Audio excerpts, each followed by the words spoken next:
usually looking at a target from 30,000 feet, 20,000 feet or lower, at times, but it's very different.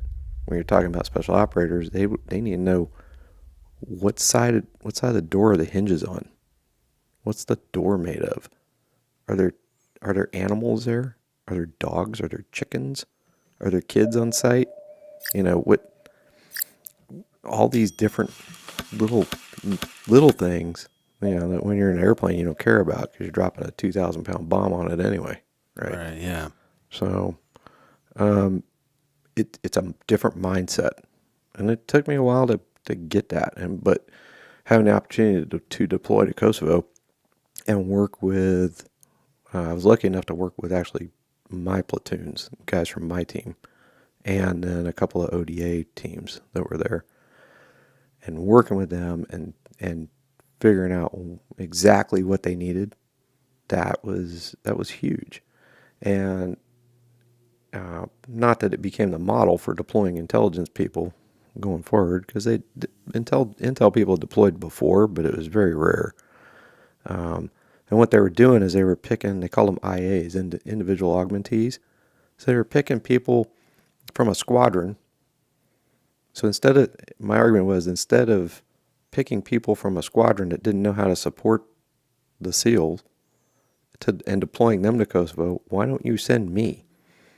I've been working with these guys for a year and a half now. I have a better idea what they need than that person from a squadron that has no clue.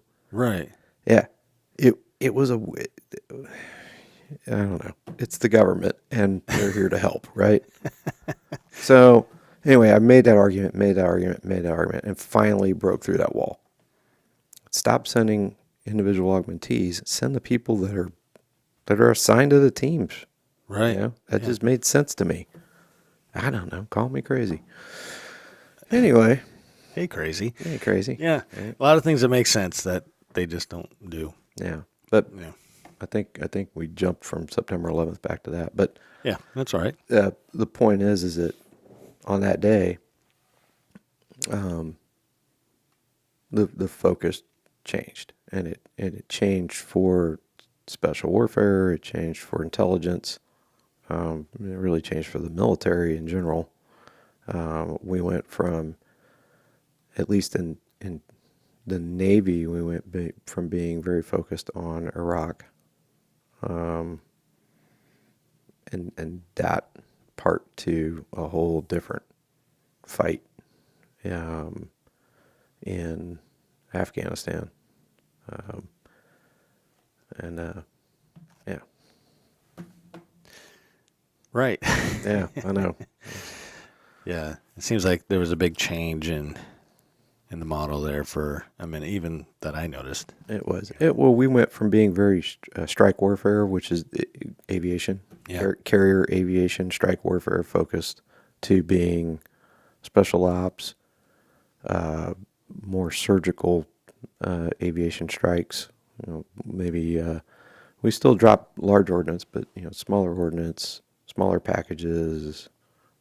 Quick in, quick out. Right. So. I forget who I was listening to, but they were kind of talking about how warfare has changed. Might have been Evan Hafer or something I was listening to talk about it, but he was really talking about special operators across the board, from the SEALs to Delta to whatever, and he was talking about how we've gone from mass platoons or whatever, or companies going in, to more of, dropping in with parachutes or coming in out of the water or whatever, and just doing something really quick and then gone, disappearing and stuff. And I would imagine that's a direct reflection of the 9/11 and everything, and just technology in general. So pretty wild. So you went from the SEAL teams, or team number 2. What was the next journey of your career? So I actually kind of went from Team 2, and I went to an Air Wing staff, Carrier Air Wing 8. Okay. And so, because, you can't have just 10 squadrons running around without supervision. So they have to have a staff over them. Right. Right. So that's what I did, and I was the imagery officer.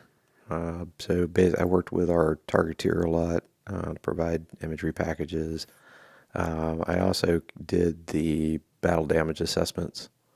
Um, so for every strike that went in, I had to review their tapes, decide whether or not it was a hit on the target, and I'd pass it off to um, one of the other officers, and they would look at battle damage effects, and then all that would go to CENTCOM, and CENTCOM would take it from there and decide whether or not the target was destroyed or whether or not we need to reattack or whatever. Okay. So at the time, Carrier Air Wing 8 was assigned to the Roosevelt, the Theodore Roosevelt, and we deployed. We actually went. We went on a workup. And before we left, though, we were told pack for deployment. But it was supposed to be a 3-week workup. Ended up being about a 4.5-month deployment. Okay. So, Yeah. yeah. So we were down off the coast of Puerto Rico doing our workup. We got the word, you're heading east fast. And we got over to the Mediterranean, and there was a lot of jockeying going around politically. Whether or not we could go through the ditch to the Red Sea, and then were we going to go into the Gulf, were we going to go from the Red Sea, were we going to go from the Med. Mm-hmm. So we ended up, I'm taxing my memory now because we did both. So I think the initial strikes that we launched went from the Med, and so they flew over Turkey into northern Iraq. And our guys were basically trying to take out strategic targets in northern Iraq and supporting special operations guys on the ground. So if they had a call for fire, hey, there's a convoy, we need you to take it out. Yeah, they'd send us the coordinates, and our guys would drop. So we did that. I think we did that. I might have this backwards. I don't remember. And then we went into the Red Sea, and we flew missions from there. I think we started there and then went up. Anyway, we ended up in the Med and flying most of the sorties from the Med over Turkey, and into northern Iraq. So for about 28 days, I was getting about 2 to 3 hours of sleep a day. Oof. And never saw the daylight because our packages were going at night. Yeah. So I remember the first time I saw the sunlight. We were coming off station, and I went down into the hangar bay. And they had the doors open, and the sun's coming through, and I was just like, "Oh my God, what is that?" Yeah, that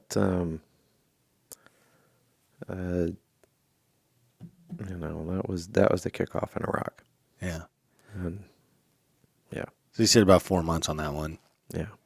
Yeah. The actual operations were, I think, about a month and a half, but just travel time and trying to figure out if we're going back or what we're doing. Right. So I'd imagine a bit of the unknown for sure. Yeah. Especially when they tell you, hey, we're going to do a workup, but, throw some extra underwear in too. Yeah. Yep. Yeah, man. So then you roll through there. Mm-hmm. You guys get back. Mm-hmm. And what was the next part? Actually, it was pretty good downtime until my buddy Scott, he and I had gone through intel officer training together. Mm-hmm. He was also a prior enlisted IS. Okay. So we got along pretty well. And then when we left intel school, he went to Miami or Key West, I should say. Okay. Work with JIADF East over there. And then I went to the SEAL team, and then we reunited at CAG 8. Yep, we reunited at CAG 8, and so we'd gone through that deployment together and everything, and we're starting to look for our next job because it's really only a 2-year assignment. Okay. And so a year and a half into it, you're looking for your next gig. And he gets a call from a guy that had been our instructor. And he's like, "Hey, Scott, would you like to come to the Pentagon?" I remember the Pentagon had been attacked, and on September 11th, when the Pentagon was attacked, then we lost our Navy Ops Center, and with that, we lost CNOIP, Chief of Naval Operations Intelligence Plot. You know this. You're at September 11th. Yeah. Yeah, the thing. With that, we lost half of the staff there, and so immediately the Office of Naval Intelligence picked up those responsibilities, because you can't just stop. You can't just stop operating. You can't stop providing intelligence.